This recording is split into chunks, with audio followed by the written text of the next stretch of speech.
Okay, just wanted to give you a quick rundown of what's going on in the 2020 annual enrollment period, or what I like to call the wild, wild west of Medicare this year.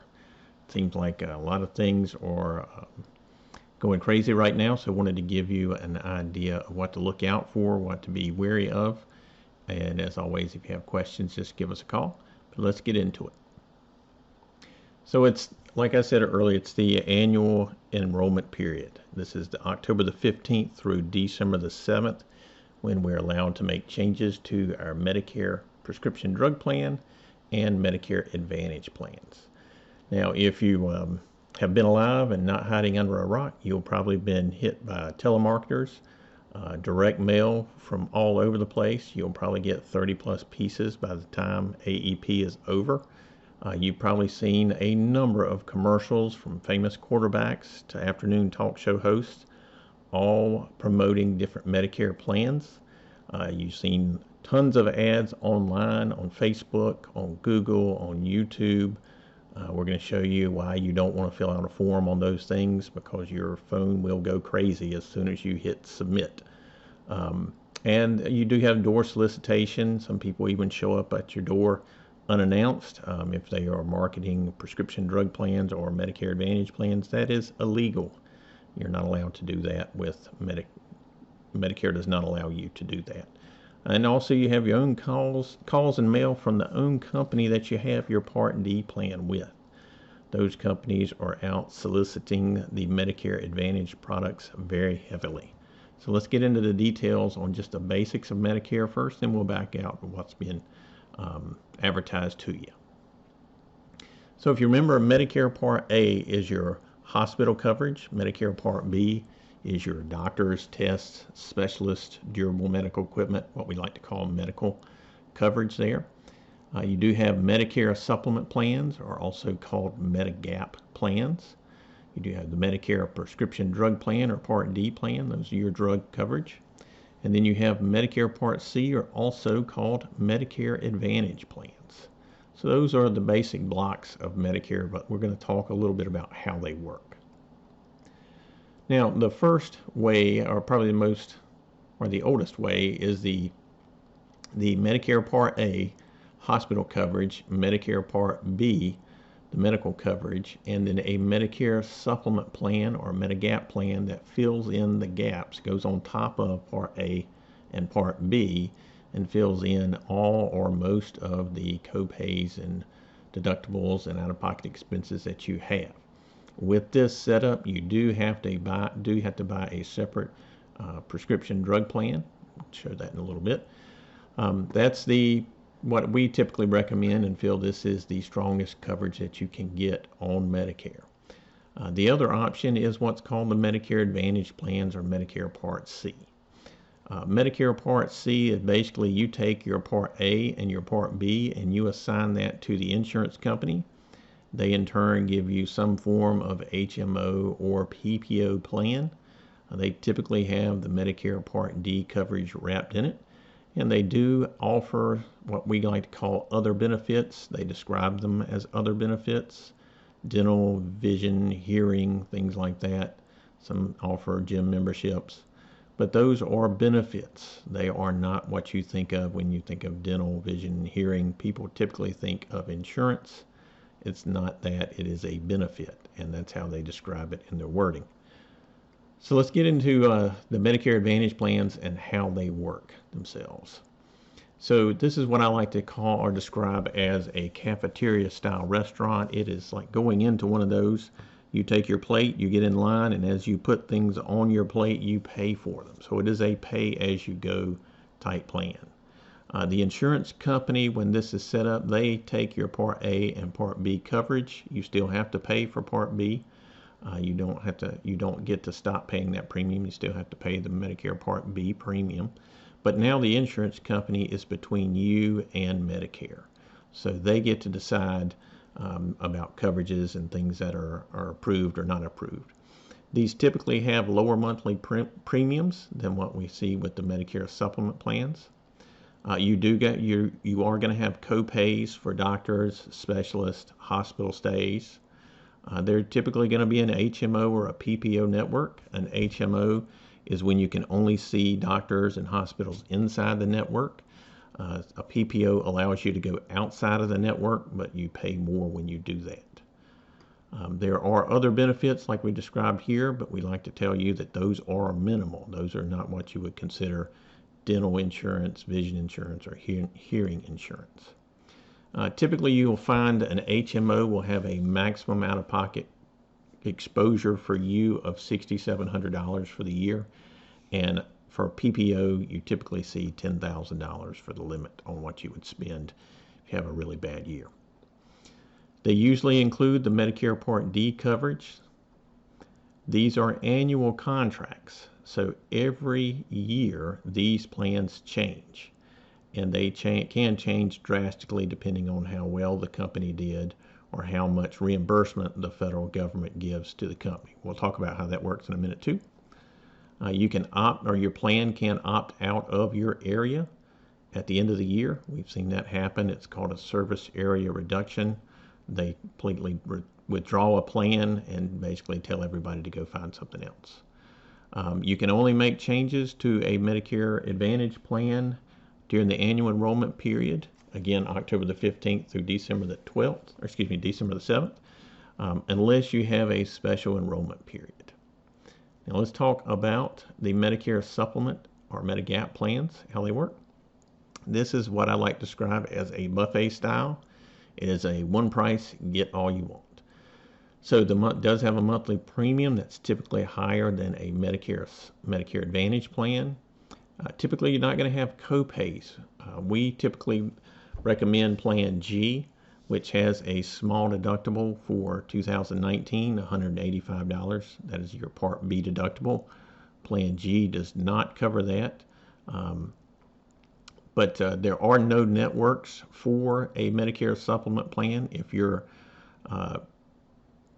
go see any doctor or hospital in the country that takes Medicare, they will take your Medicare supplement plan. And that's about 97 to 98% of all doctors and hospitals in the country. You do have a maximum out-of-pocket exposure here, but again, that's limited to your Part B deductible.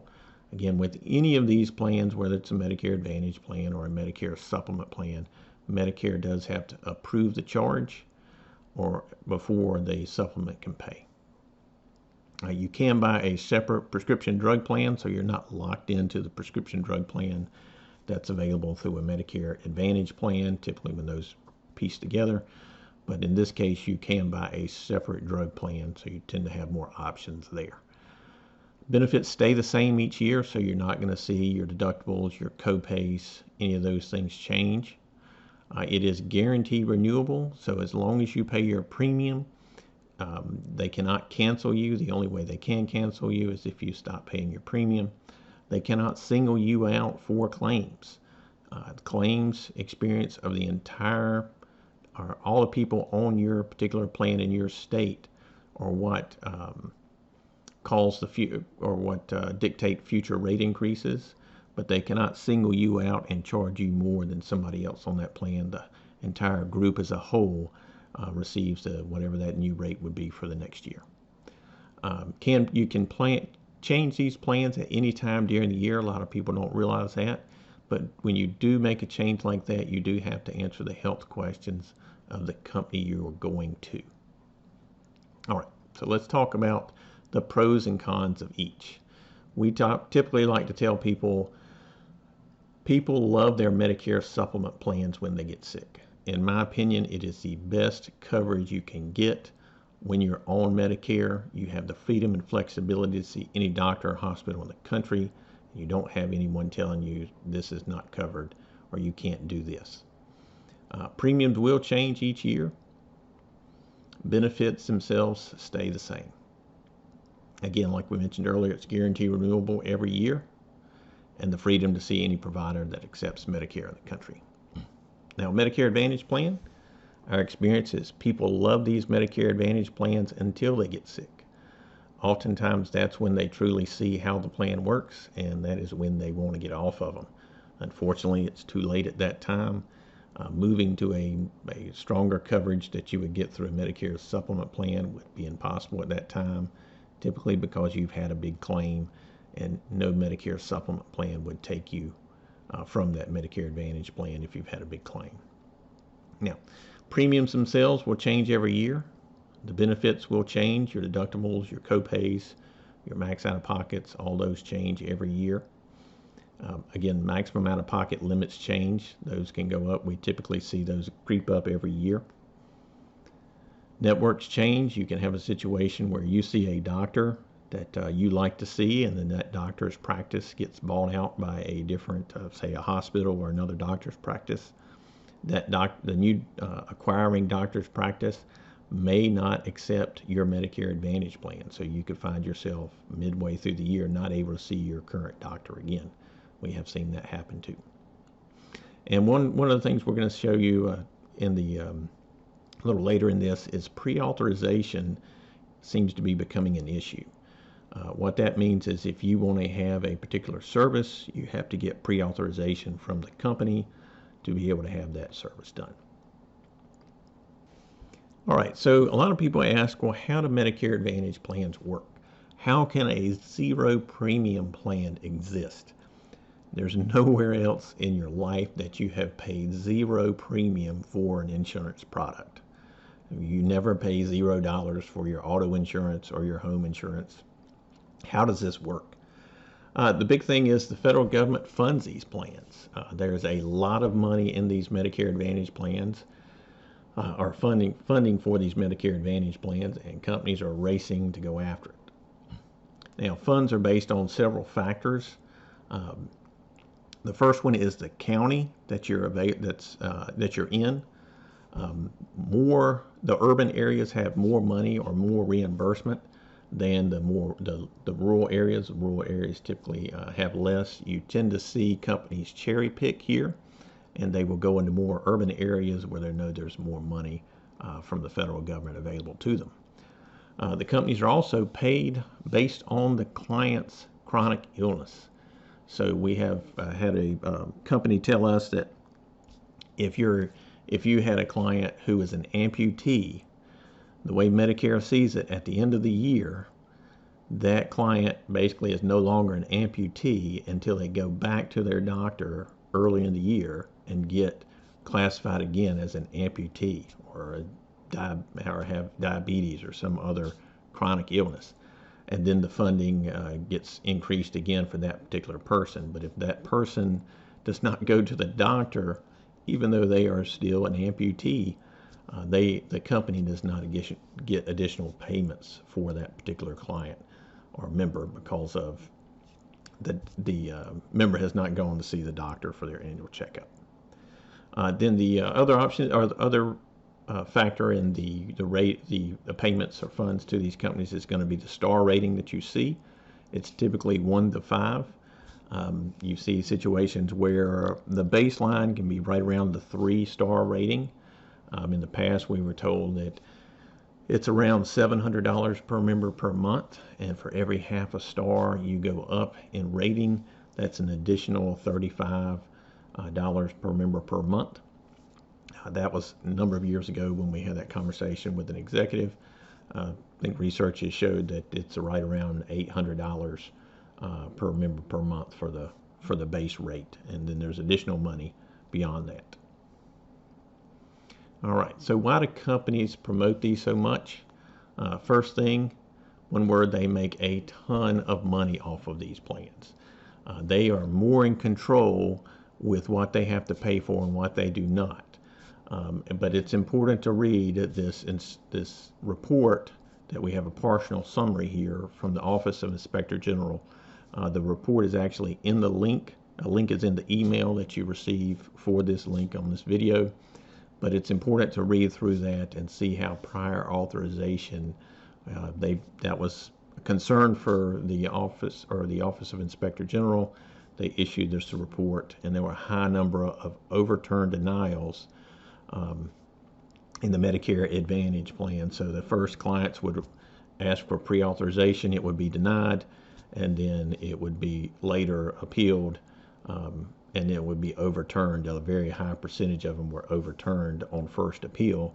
The problem is only 1% of the people appealed those denials to the first level of appeal. Now, you probably are out there surfing the internet and have noticed a tremendous increase in these ads. You're probably seeing them in a number of places.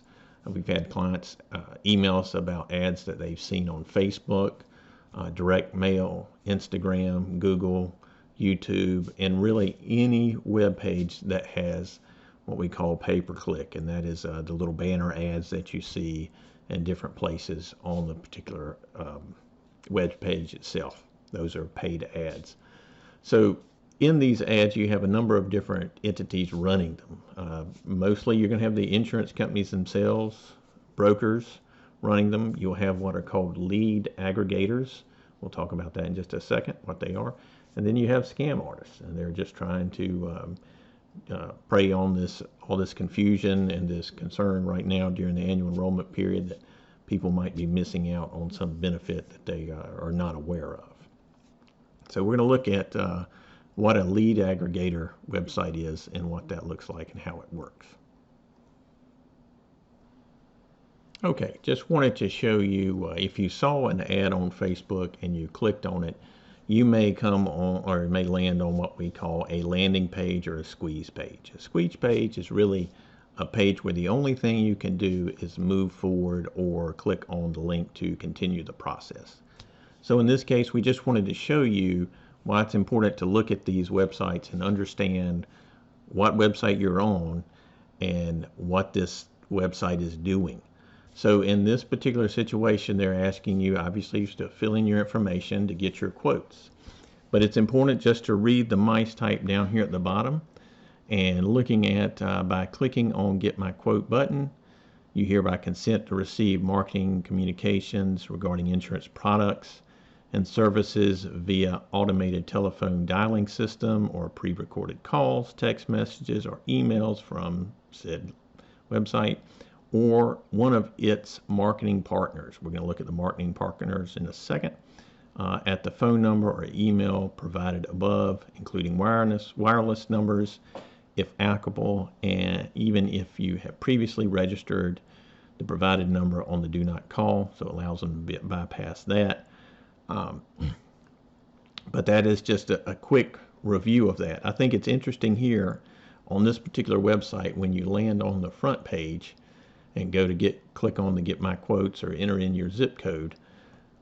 That front page, there's not much to do other than take that one action of putting in your zip code. You can't tell who owns the page. You can't tell any other details about the page other than get quotes. But when you click on the partner page, this is what you land on. You get this. So these are all the people that you give them consent to sell your data to. Just let you get an idea of what they're doing. So as soon as you hit send or Get My Quote, you are going to get bombarded by all these companies.